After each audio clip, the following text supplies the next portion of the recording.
have perfect recording in progress. We are going to hear from Public Schools First. They are a statewide nonpartisan nonprofit organization that is focused solely on defending, protecting, enhancing the pre-K through 12 public schools and any issues that are arising to it in the state of North Carolina. The goal and vision for Public Schools First is to educate and inform all North Carolinians about critical public education issues that are affecting our schools. And unfortunately, a lot of them keep seeming to pop up. So that outreach and that education is absolutely vital. And that is what the group is focused on, making sure that they are supporting all stakeholders. They're engaging teachers, schools administrators, students, families to hack a unified and strengthened high quality public education system in the state. And the vision is to make sure that not only that we have a high quality public education system, but also that it's inclusive, it's fair, it's innovative, and it's accountable, and that we are nurturing and preparing each child, regardless of what they have going on in their life, regardless of what their needs are, regardless of their ethnic background, whether they are rural, whether they're urban, that we are giving each child the opportunity for success, both in school and in life. And in order to hear a little bit more about that, we are going to have the expert Lynn Edmonds talk to us today. We kind of get a double whammy in having Lynn talk to us because as both the Director of Outreach and Engagement for Public Schools First, we're going to hear a little bit more about the legislative and advocacy work that Public Schools First is doing. But Lynn is also the representative for District 5 in Wake County on our Board of Education. If you stick around to the end of the meeting today, we're going to chat a bit about different opportunities to get involved in the community. And one of them is that there is a Wake County Board of Education meeting coming up on the 17th, so in a couple weeks. But we get to have Lynn tell us a little bit more about the work that she is doing both for Public Schools First, for the Wake County Board of Education. As a parent of two Wake County public school graduates, we get to hear again a little bit more perspective of both the advocacy and also the personal. So I'm going to go ahead and stop sharing the screen and mute myself, and please welcome Lynn. We are so happy to have you here and chatting with us. Thank you so much. You saved me a little bit of time. Gladly. And hey, Chris, I saw Chris Grimes in the audience, and I know she comes to some of our board meetings, our school board meetings, so it's good to see you here. So yeah, and we're good with the screen. Y'all see it? Okay, perfect. So thank you again for having me, and to Liz for the invitation. I am familiar with Indivisible. I haven't followed the Wake County pages that you were describing, but I am familiar with the organization, and I'm excited to be with you. I hope I tell you some things that you don't know. I'm like, I don't know, this group's pretty informed. And so as Liz said, this is just, sort of who we are. If you're not familiar with us at Public Schools First NC, we are statewide, do statewide advocacy. We are nonpartisan. We're a C3 organization. And so within that, we can't endorse candidates or rate or grade candidates, but we are allowed to take positions on issues, and we do, and that will be very, very evident to you very shortly. And this is just how we do our work. We've got tons of fact sheets and reports on our website, and we're producing more all the time. We are all over social media. You'll see our social media spaces at the end. On my last slide, you'll see exactly where we are on social media. We do action alerts and petitions, and lots of webinars and presentations, and I'll tell you a little bit more about that as well later. And this is who we are at our core, what we believe, and all the work we do is rooted in this belief that public schools are a public good, and as such deserve our commitment, our investment, and our support. So here's the agenda that I put together. This is like my 6th presentation in 2 months. Very similar, formats and topics. And so I never assume people know, some of the things that I'm going to share with you. So like I said, I hope I share some things that are new to you. But we'll talk about decision makers, school funding, privatization, and a lot about vouchers. some federal concerns that we all share and what we're watching at the General Assembly, and then just a few advocacy resources at the end. So with our Decision Makers 101, and this is very, very brief and very high level, similar to what Mark was saying, about the governor, and we've got the governor, and he or she puts out a budget every year, and that budget never comes to fruition, but it does let you know, and it conveys to the public the governor's priorities. And then we have the state superintendent that oversees, all of North Carolina's public schools, and charter schools are under the Department of Public Instruction.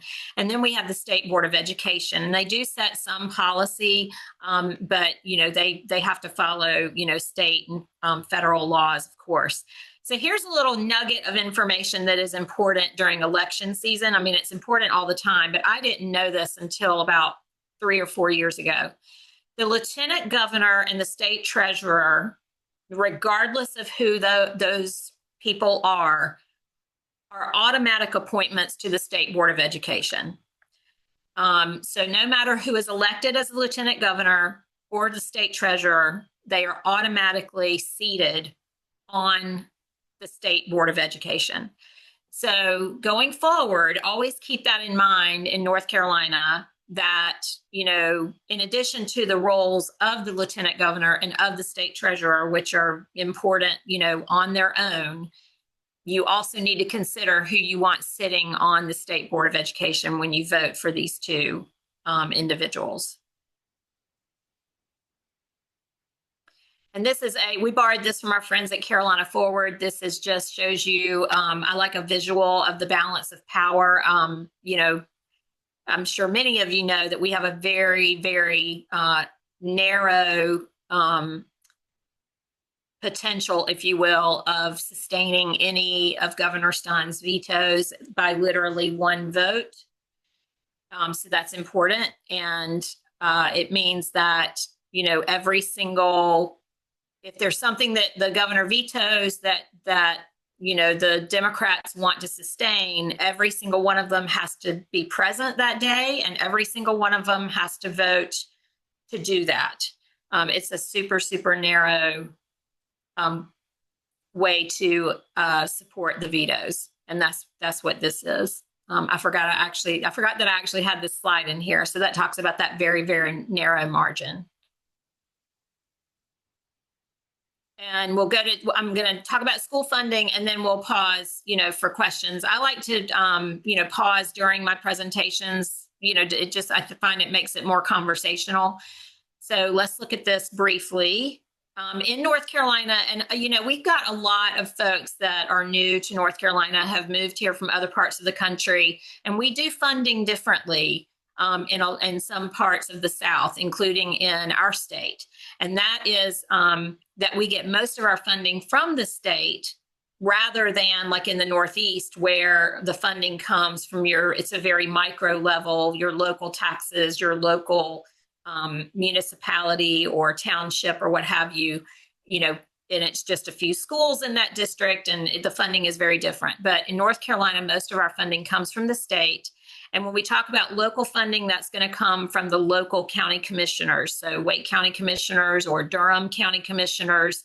School boards do not have taxing authority in North Carolina, so no school board in the state. And there's only a few states that is restricted, and we're one of them. So every school board in North Carolina, if they need more money than what they get from the state, they have to go to their county government and ask for more funding. So that piece is your local county taxes. We're going to support that. Here are some rankings, and this is for the state, not for Wake County, but just some state rankings. So we are 43rd in, can y'all see me move when I move the Zoom thing, do you see that moving? We can't see your Zoom control. Sometimes we'll see your little blue clicker, but that's it. Okay, good. All right. So, because I have to move it so I can see my charts. Anyway, we're 43rd in overall teacher pay, and we fell because we were 38th. We are 39th in average beginning teacher pay, and that's important. So we improved there, but beginning teacher pay is a big issue in North Carolina because at year 15, the teacher salaries plateau for 10 years. And the General Assembly, in many of the, over the last 10 years, the raises that they've done have been targeted at beginning teachers. And veteran teachers have been really left out of most of the pay increases. And we are 49th in funding effort. And funding effort refers to what of your state GDP or your state revenues are you investing in public education? And we are damn near the bottom. And that's been true for several years in a row. I always share this information, and some of you may already know this, but it's critically important. Our corporate tax rate has been lowered every single state budget cycle since 2013. It was at 6.9% at that time. That was not the highest in the country. We weren't some kind of crazy outlier, but the General Assembly has taken a chainsaw to it ever since 2013, literally in every state budget cycle. And it has been set to go to 0% by 2030. There will no longer be a corporate tax rate for North Carolina. Therefore, what does that mean? So Lenovo, Apple, Amazon, whoever, Red Hat, none of these corporations will be contributing a dime to our public goods and services, including public schools. And strong public school systems, businesses will tell when they relocate to this area in Wake County, they often cite the strength of the Wake County school system as reason for relocating here because they don't have to supplement. I mean, now we have this whole voucher thing, but they don't have to supplement their employees' salaries in order for their employees to send their kids to private schools. And that's a thing in other parts of the country, where the public schools are so bad that corporations know they just have to pad salaries a little bit for families to be able to send their kids to private school. Not the case in Wake County. And they also benefit because many of their employees send their kids to the public schools, not to mention using our other public goods and services, roads, infrastructure, et cetera.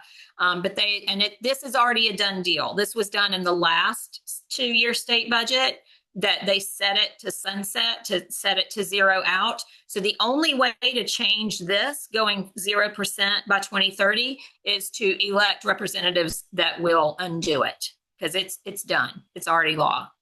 And it was set to happen. I have a question. I do. I see you, Deborah, but I'm going to pause in just a minute. Yeah. Okay. Thanks. So we do have a looming fiscal cliff, and the governor talked about this when he released his budget back in, I think he did that in March. It might have been April, but anyway, this is in his comments if you find his comments online. And the Office of State Budget and Management did an analysis. They are strictly nonpartisan. They just look at the numbers and they state the facts. And what they found is that our revenues are expected to grow by only 0.5% next year. And then our state revenues are going to start declining by 2.4% in fiscal year 2027. And how that is related to public education. And I'm going to talk a lot about vouchers. If you combine zeroing out our corporate income tax, continuing to lower personal income tax, reducing these revenues, at the same time, you're giving hundreds of millions of dollars per year to private school vouchers. Then you've got the looming threat of federal funding cuts. How North Carolina is ever going to make up these differences and continue to be able to invest in teacher pay, students, public schools, et cetera, is really, really alarming and perplexing of how we're going to get this done on the path that we're on. And this is where I will pause before we get into vouchers because there's a lot of content about that. Deborah, I see you. Go ahead. So I'm back 2 or 3 slides ago when you were showing the pie chart of how our schools are funded. Yep. Where does the North Carolina lottery fit in that pie chart? Excellent question. So differently, I would say. So we have a great, I actually did a TikTok for us on the lottery. Uh-huh. But when the lottery was first brought, I mean, I guess technically it would fall in the state funds because it's a, it's a North Carolina state lottery. But this pie chart is referring to really the state's investment with tax dollars. Okay. Okay, Okay. so I don't know that the actual number is in here, but I can tell you, even if it were included, that 57.2% would not move a whole lot because most of the lottery money goes to the prizes and goes to running and marketing the lottery, the staff, I'm trying to think. I don't know. Administrative bloat. Yeah, yeah. And it was always, we know from before it was enacted here, we were warned by other states that they say it's going to be, an additional funding for schools. And that is not the case. What they end up doing is taking whatever lottery money they do direct to public school funding, which has, by the way, gone down because there was actually a mandate that X% of the money had to go to public education when it first started. And of course, the legislature has reduced that. And now it's like a suggestion. Yeah, and the percentage that goes to public schools has been reduced since the lottery started.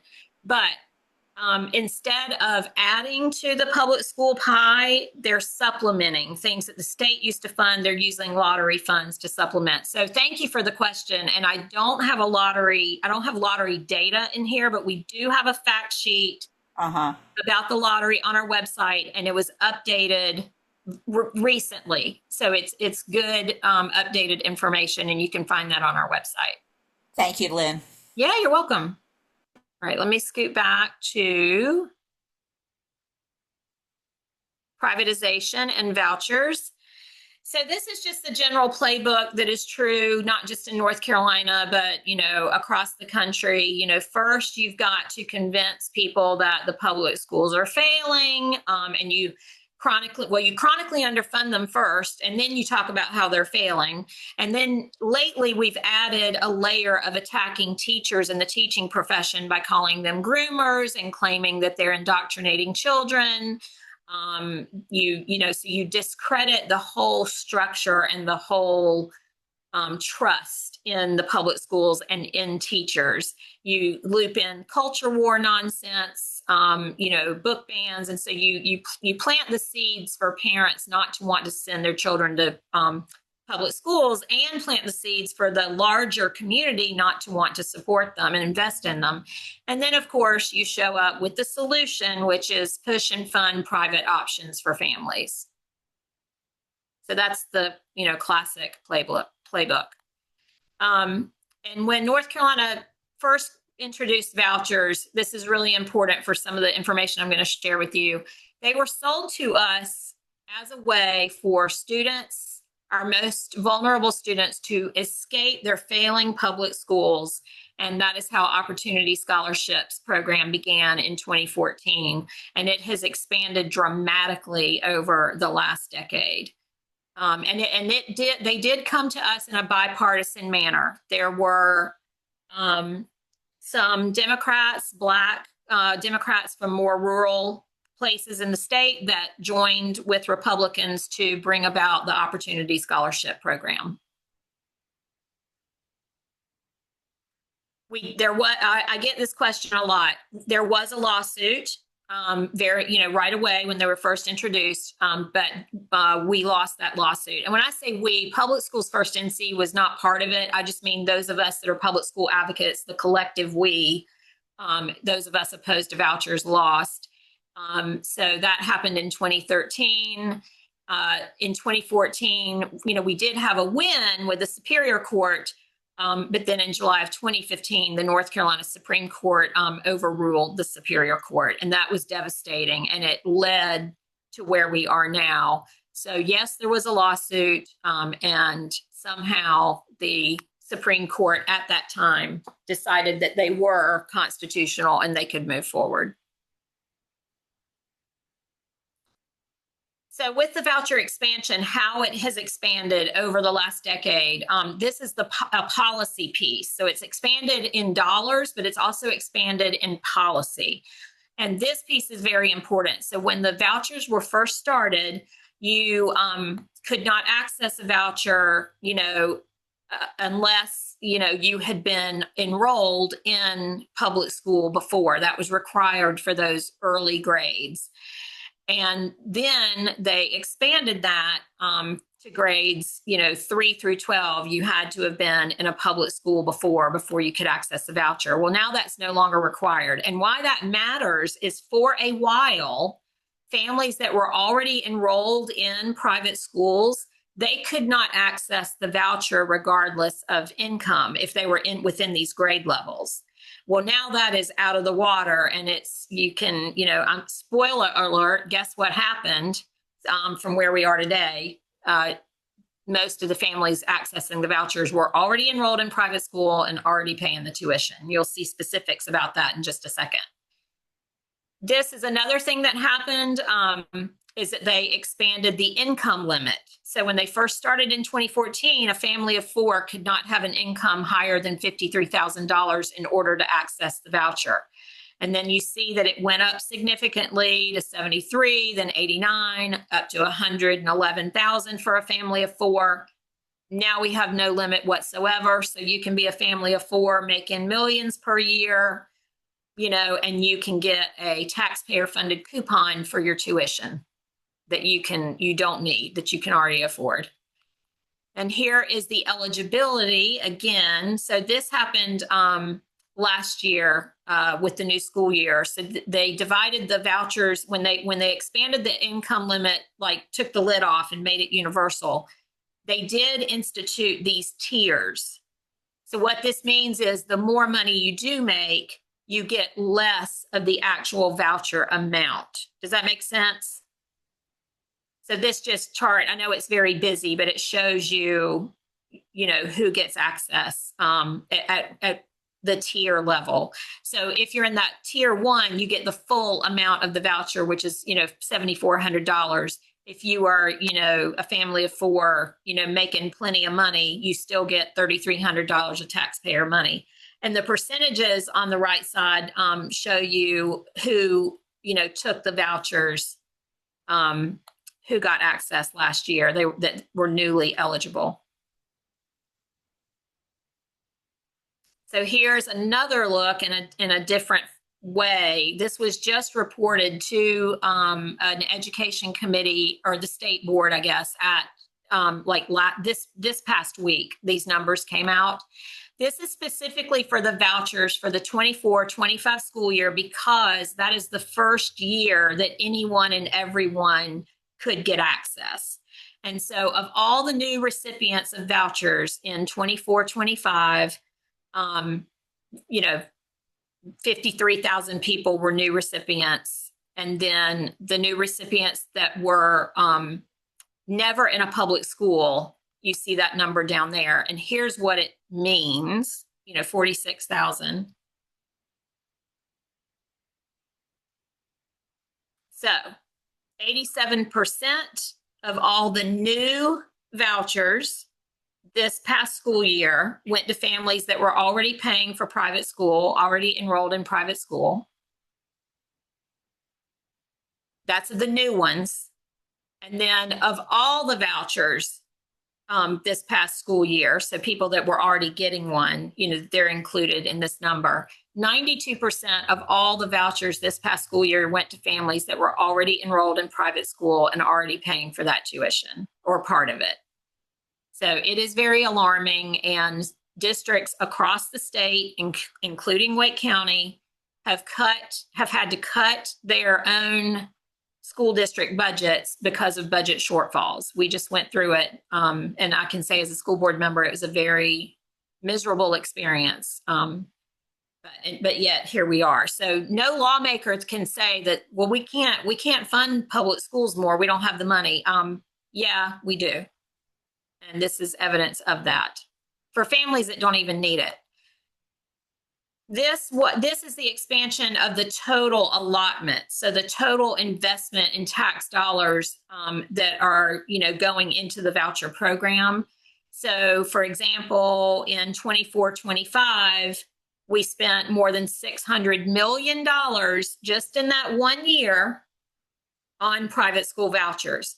And through legislation, they have set these increases in. That was House Bill 10 that many of us fought against.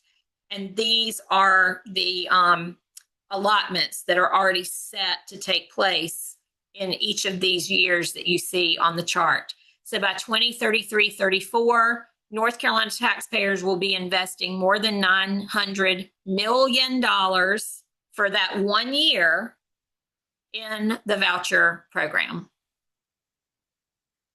And this is what happened. Remember, I told you, how they were sold to us as a way for vulnerable, mostly children of color, to escape their failing public schools. And they kept the income limit low, and the eligibility was just for, low-income families. So you see in 2014-15 that, slightly more than 50%, 51% of the vouchers went to Black or African American students. And you see over time, as they expanded the eligibility, and look at where we are today, only 11% of Black and brown children, Black or African American children, the ones that we were told needed the vouchers in the first place, it's mostly white children that are getting the private school vouchers. So it's just stark, and there's alarming. And this is where the vouchers are concentrated across the state. So, and I know this is blurry, and I apologize, but it was the best, capture that I could get of this map. So most of the voucher money is going to our most urban, well-populated counties. There are many counties across, well, not many, but there are counties in the state that don't have a private school, a voucher school at all. And yet their taxpayers in that county are contributing to the private school tuition of kids in Wake and Charlotte Meck and, Guilford. And and we're not arguing that they should get a private school so their, tax dollars can fund their own private school vouchers. But rather, it's just a very dramatically unbalanced system. And we believe that rural lawmakers should be furious. That, they need to be investing in their local public schools. Here's a look at Wake County, and I will pause for questions in just a couple more slides. We have produced, this is called a county profile image. These are meant to be shared on social media, and we have produced these for every county in the state that takes voucher money. And we've just gotten, so you can see that these numbers were just updated in April of 2025 because the office that runs the vouchers, they do release a lot of data, and they've just released it for June. So we will update these, but it won't change dramatically. You still get, the message is still clear that once they lifted the cap, private schools got more than 316% more than what they had gotten in 2023 and 2024. So that this year they got 56.1 million in taxpayer funded vouchers. And then the bottom, that 105 million, is the cumulative since 2014. But again, if you've got somebody in another county that might be interested in this, we have them for every county that gets a private school voucher. And they're, like I said, they're meant for being shared on social media because they're eye-popping. And this, I know this is super busy, but this just is a breakdown. And I'll send you these slides so you can look at this more closely. But this shows you which schools got most of that voucher money in Wake County.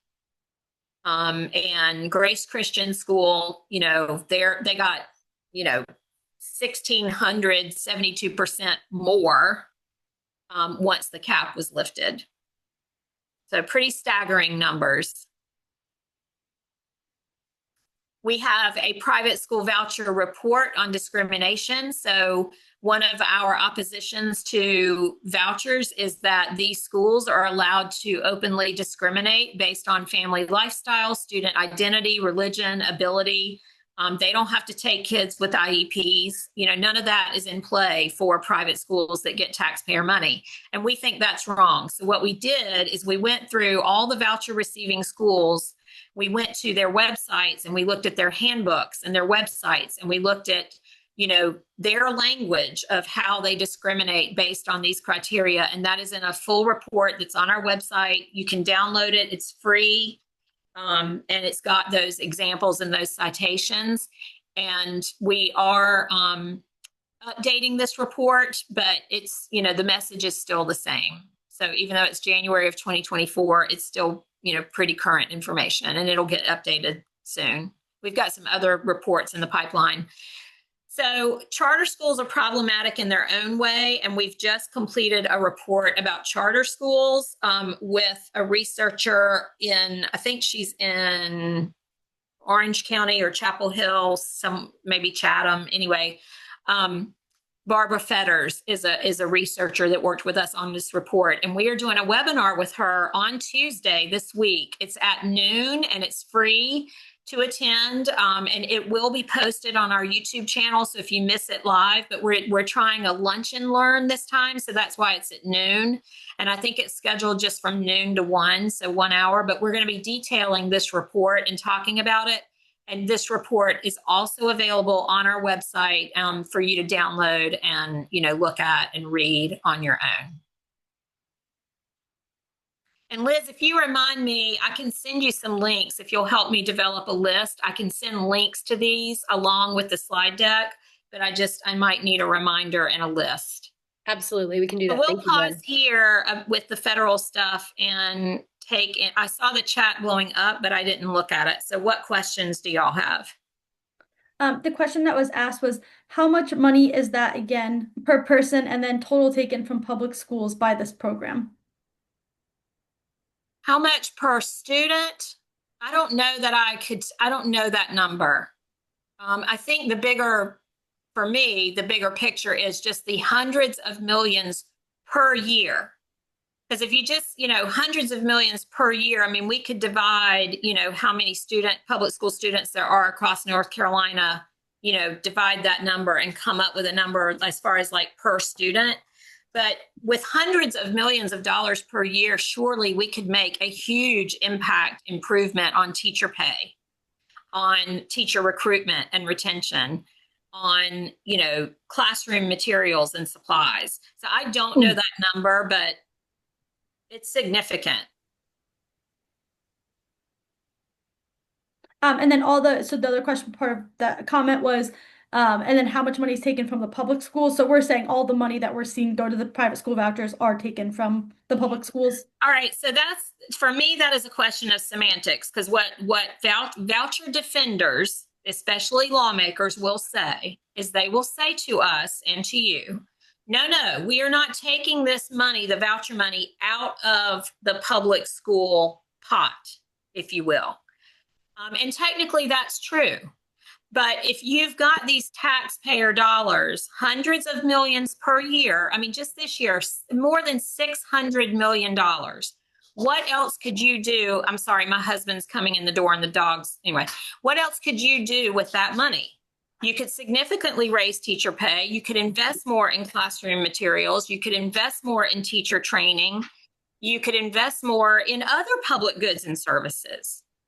You know what I'm saying? So for us, it doesn't matter that technically it's not coming out of the public school pot. It is public tax money that is not being invested while we're sitting at, 38th in teacher pay and 42nd and whatever those numbers are. I think I've got them backwards, but you understand my point? You see what I'm saying? So for us, that is really irrelevant. That's just semantics, and that's how they try to defend it. But in our mind, it's not a defense at all. That makes sense. So basically, we're still not fully funding the public schools like we should, because it's going to the private school vouchers, but it also extends to other public goods that we're taking money away from. Correct. Yeah. Okay. Good. Thank you. Can we do better, I guess, as far as combating all that misinformation and Right. So a couple of things about combating them. So first of all, the biggest way that families with children can really like make a statement and show support is to actually choose our public schools. There are a lot of families for a variety of reasons that vote with public schools always. In their local elections, state level, federal, they vote in support of public education. But then they turn around and they, for again, a variety of reasons, they choose a charter or a private school, even if they don't take the voucher. And if we can reach those families as much as possible, you know, and without shaming, and there's actually, I just listened to a podcast about a couple of researchers that have actually done the research with these exact families. They support public education, they believe in public education, but they're making these outside public ed choices. And they've done a whole report on it. It was really fascinating. But if we can just get the public in general, families with children, to choose our public schools, that is the ultimate statement right there. And then as far as combating all these crazy narratives and the culture war stuff, so there's a couple of groups that I'll call your attention to. The NCAE is the North Carolina Association of Educators, and anyone can join the NCAE. You do not have to be an educator, and it's very affordable. I forget what their dues are per year, but anybody can join. And even if you don't join as a member, you can go. They do a lot. They do lobby days. They do campaigns. They go and speak in support of like local budgets. They do a lot of action things, and anybody can join them in those advocacy efforts. They had a huge march. I think it was in 2018 or 2019, where they just filled the city of Raleigh in red shirts and marched downtown, and it was really powerful. So watch for any activity with NCAE. And then there's another group called Public Schools Strong, and they are a statewide group, and they do a training for families that anybody can take, not just families, community members, whoever, but they do a training of how to advocate for public schools. And they primarily focus on encouraging people to go to their local school board meetings and either be present or speak. And this came out of the Moms for Liberty presence at a lot of school boards across the country, including Wake County. Public Schools Strong tries to be like a counter narrative to that, and they're very organized. So I can send, both of those contacts. But and then just on a personal level, Anna, just, if you hear that in community, it's one thing to try to reach your representative that might not agree and might believe in all that, and, the Moms for Liberty claims. But talking in community matters too, and if you hear somebody say something that is not true about public education or teachers, just speak up and say so. And rather than letting that just, go. So I hope that answers your question. Anybody else? Deborah did have a question as well. She said, how many of our legislators use the vouchers? I don't know if we have a number. Legislators? Yeah. That's a great question. And I don't know. And I don't even know that we could sorry, hang on.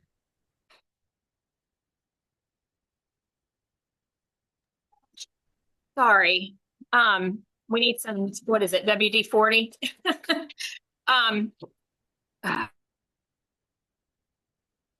Okay. Sorry. I don't know that they give you the actual names. Like, I don't think that information is released of who, so I don't know that we could just find that out. And I'm sure there are some legislators that would proudly admit, like, hey, I send my kid over here and I take the voucher, but I don't know who they are. I've not heard any of them, speak up and say so. So I don't know. Oh, thank you. All right, I'm watching the time, so I'm going to move on.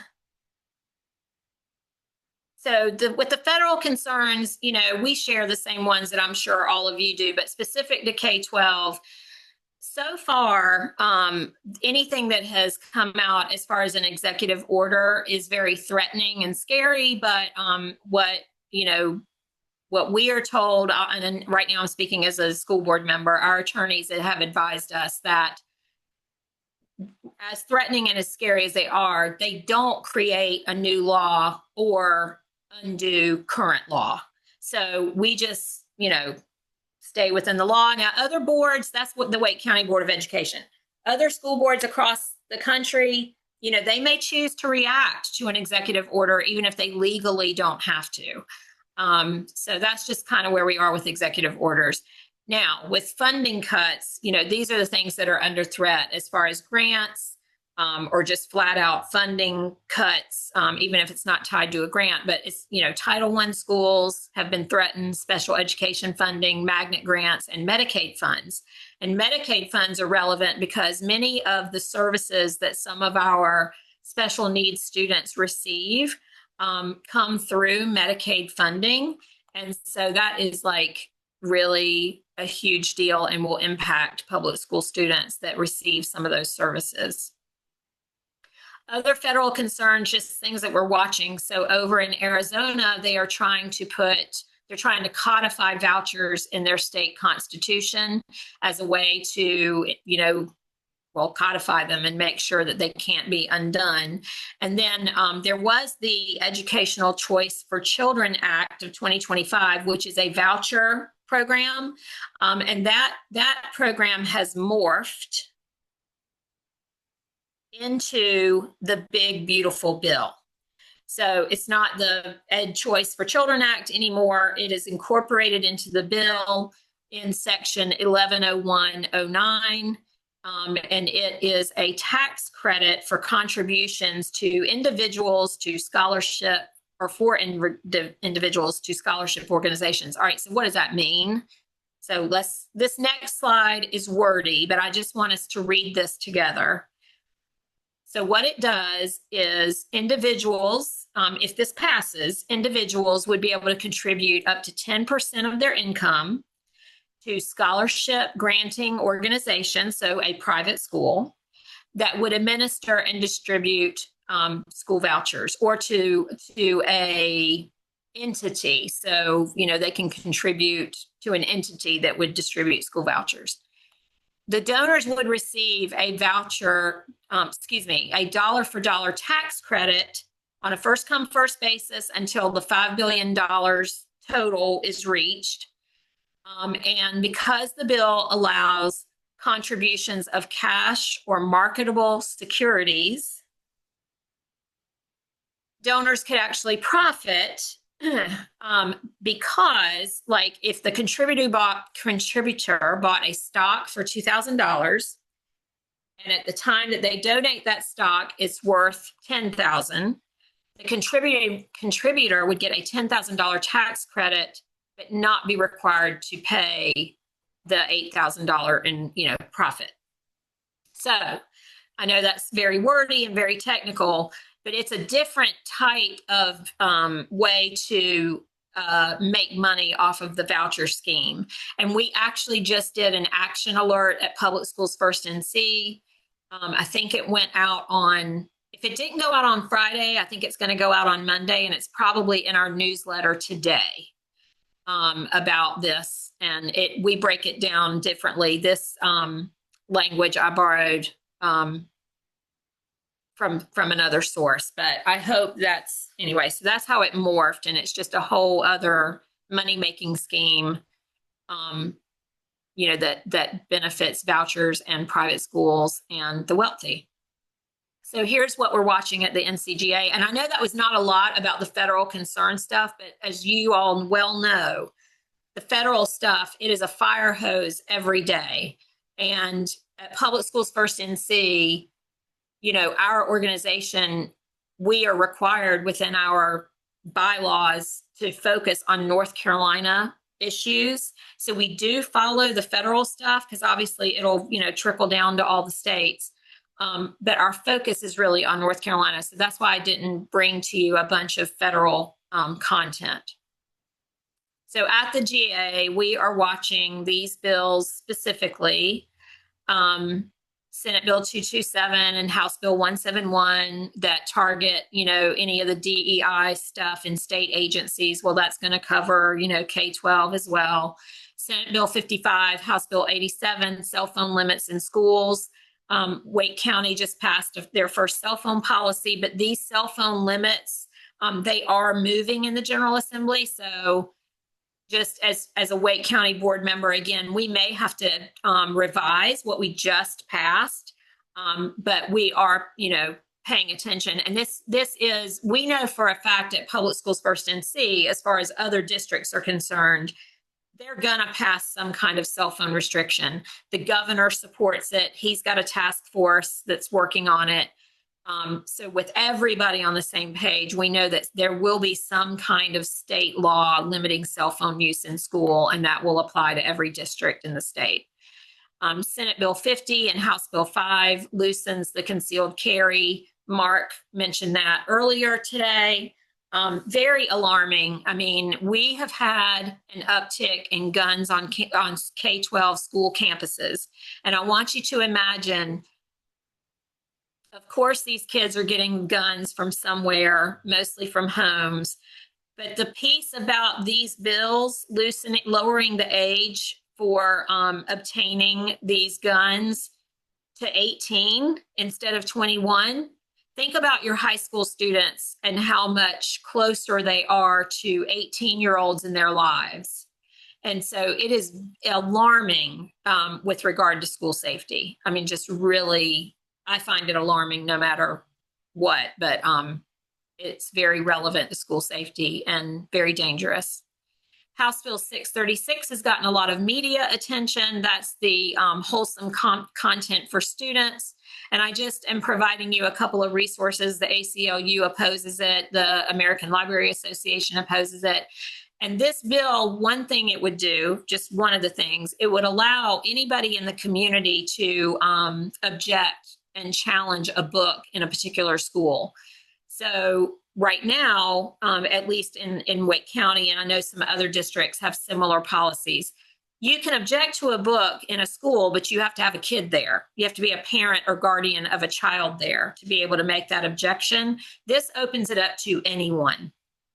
And I don't even know if you have to be in the county. So in theory, somebody from Buncombe County could object to a book that is in a Wake County Library public school shelf, a Wake County public school library shelf, or a classroom. So it really gets out of control. And school librarians can actually be fined for up to $5,000, or the school district can be fined for up to $5,000 if they don't, if the parent or the person making the objection is not satisfied with the ruling. It's a mess. So we're following that very closely. House Bill 415. It modifies math and social studies requirements for high school, and we see it as a, lowering of standards. And it also requires the UNC Board of Governors to adopt these new standards for a part of admission. So it adds social studies as a test as a requirement for graduation. And that's not objectionable, but there's just other things about the math in there that is concerning to us. So that's one that we're watching. Senate Bill 227 and House Bill 171. Again, this is eliminating DEI in public education. And then I've linked, again, the ACLU, their materials in objection to this. And here's how you can help. So we're getting to the end of my piece, and then we can take more questions. But share our content, alert your friends, write op-eds, LTEs. Those are still a thing. I know newspapers are really struggling, but we still encourage people to write op-eds and letters to the editor, to your local newspaper or your local, like I think WRIL, you can submit opinion pieces. That's just as an example. So think of other news outlets where, they might accept opinion pieces, and contact your lawmakers, obviously. That's huge. And that's going to be at the state and the federal level, depending on what your concern is. We do have a tool where you can contact your elected officials on our website. And we've got drafted emails, so you can use our language and just sign your name and you hit submit and it'll go directly to your lawmaker. But you can also, the tool allows you to write your own message. So if you just, and we welcome you to do that, but we've got the templates if you prefer, write your own message. But that is a tool on our website for advocacy. The K-12, excuse me, education, legislation, and reports. So this is a tool on North Carolina Department of Public Instruction on their website, and it's where they track bills, and I find it very user-friendly. So if you want to look at education bills and track them and see how they're moving and where they are, I find this a really useful tool. Oh, where'd my cursor go? And then it sounds like you guys are pretty familiar, or at least with Mark's work. Some of you might be familiar with the General Assembly website. It's actually pretty user-friendly too. And I just wanted to show you where, now I wish this tab were bigger, but I just wanted to show you on the homepage of the General Assembly website, ncleg.gov, up in the right-hand corner, you see that little click for Find Your Legislators, and you just put in your address and it'll give you your House member and your Senate member and their contact information. And don't ever be afraid to talk to their legislative assistants, because a lot of times when you call, you can't talk to them, and that's not necessarily them avoiding their constituents. They're just, they do have meetings, they do have places to be, they're busy, but the legislative assistant's job is to listen to you and record your concerns. So always, see that as, effective. Like, don't be afraid to talk to the LAs. And these are QR codes, because sometimes I do these programs in person, so we get, like a phone. Anyway, so the QR code to our newsletter and to our fact sheets. And again, I can send these links as well in a follow-up email. And this is how you find us. I do want to take 1 second to point to our YouTube channel. Every webinar that we do, I know you guys have a YouTube channel and this is going to be posted. When we do our own webinars and interviews, we host book authors and experts, attorneys, etc. We load them on our YouTube channel, so there's a ton of content there. We have stuff just about Leandro, the Leandro court case, just about vouchers. We've interviewed Julie Von Hafen. I think Lisa Grafstein has been with us as well. We did an interview with Mo Green, like back in April or May. He was with us, Superintendent Mo Green. So anyway, all that content is there, and I encourage you to find us there. We are not on X, but we are on Blue Sky, and we are on TikTok, which I went to TikTok kicking and screaming, but I'm on board now. So find our TikTok content. And that's it. I'm going to be quiet.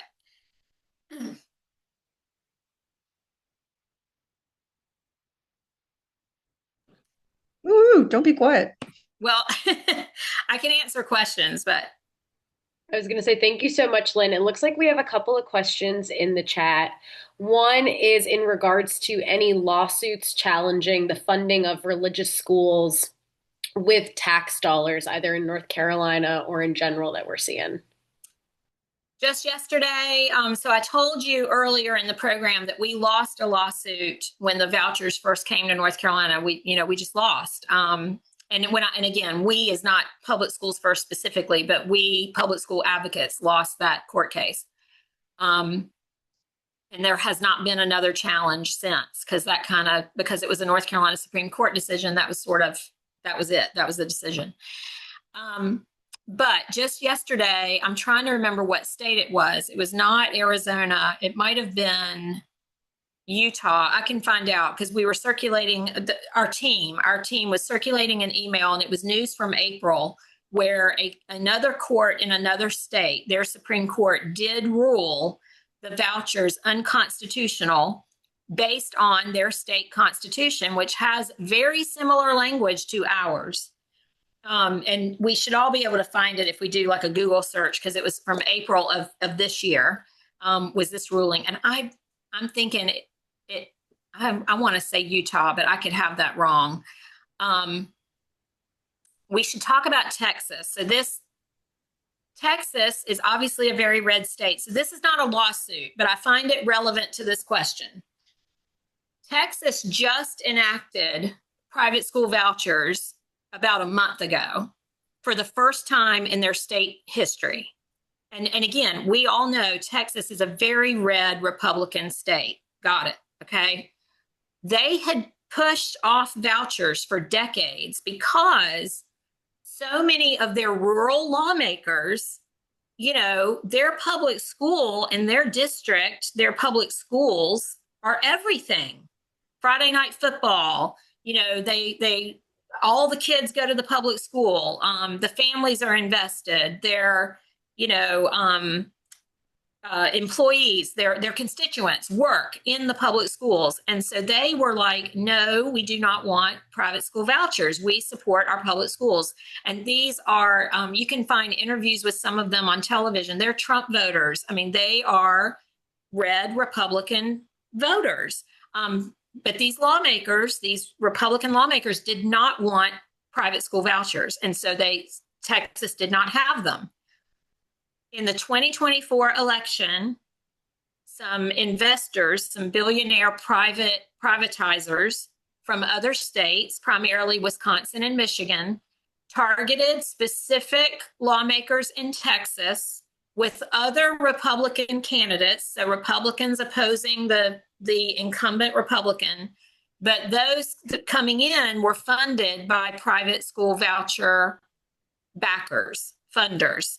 And they flipped enough seats in Texas to finally get the private school voucher win for the state of Texas. So I again, not a lawsuit, but like that's the money is very real. The funding of this movement and the privatization movement is very real. And there is a network of people that are making it happen. And that's just an example in a very red state. So I hope whoever asked also thinks that's relevant to the, what else do you have? Excellent. And it looks like it is indeed Utah. We've got a link in the chat about an article for it. Yeah. And I know too, the person maybe asked that question in mind with the Supreme Court was hearing things about Oklahoma, but that was specifically for charter schools. So again, real specifics, but yeah. And those are great examples of things that we do follow at the federal level. So, again, we stay focused on North Carolina, but we absolutely, because a lot of this stuff, a lot of the education things that have happened in North Carolina came directly out of Florida, and other states. So like we definitely pay attention. But anyway, please go ahead. What was the next question? I was going to say, it looks like someone had a question in the chat regarding the cell phone limits in schools bills that are happening and the rules and regulations. Are there any negatives or has there been any sort of pushback that you have seen as far as limiting cell phones? Does there seem to be any sort of partisan or bipartisanship on this issue? I think it is absolutely bipartisan, definitely bipartisan, because like I said, the governor wants something done. He is supportive of some kind of restriction. And it's where I think the House version, and I don't have the bill numbers, but the House proposal about cell phones was broader and had more leeway, where the Senate version was more prescriptive, with very specific limitations and things for school districts. There are exceptions for special needs students because some students with IEPs use their cell phones for very specific purposes. Some students with diabetes use them to check their blood sugar. And we also have students and teachers that use them with each other for translating. So it might not be a student with an IEP or a special need, but they don't speak English when they, get to school. And so as the teacher is working with them, they might use a phone, for translating services. So it just depends, or the family, So there are some exceptions. And I think what we will end up with, we know because it's bipartisan and it's like vastly bipartisan, like many, many people want something done. And this includes educators and parents, the medical community, leaders, like everybody sees the harms. And so we know something will come from the state. It's just a matter of what's going to be in it.